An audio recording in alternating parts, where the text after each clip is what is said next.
So I applied for the fellowship because I've been a general reporter for 3 years now, and I felt that it was time to specialize in a particular direction. And I've always really enjoyed every opportunity I've been given to work with children, and reporting on children's issues is, I feel, of an importance second to none.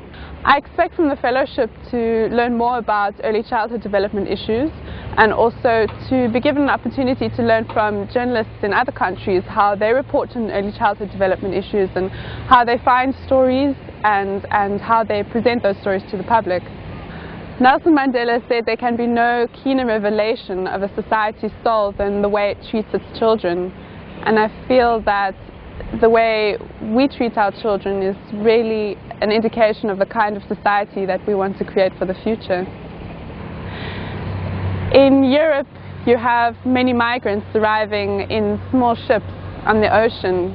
In South Africa, my country is often the destination for migrants from the rest of the country, and children come with their parents or they come by themselves. I spoke to one Zimbabwean boy of 11 years old who arrived in South Africa because he was looking for his mother. He came by foot by himself, and the reason, he said, for coming to South Africa was because the education systems had collapsed in Zimbabwe and he would not be able to fulfill his dream of becoming a doctor.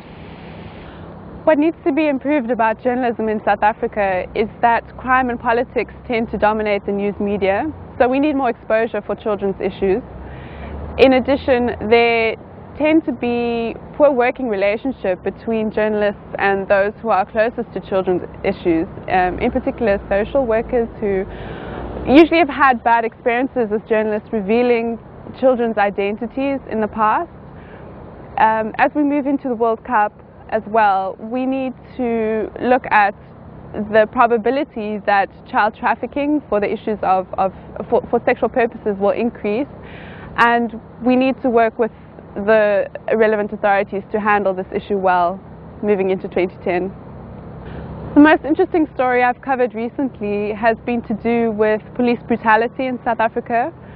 There has recently been a debate around police using violence to apprehend criminals and to quell protests, and there have been a few instances recently where innocent bystanders have been harmed. In particular, one woman was shot during an incident where police thought she was in a hijacked vehicle, and this obviously affects children because they get caught in the crossfire. I went to a township recently where police had used rubber bullets to quell the protest, and there were children walking around as young as 5 years old with 3 or 4 bullet marks in their bodies.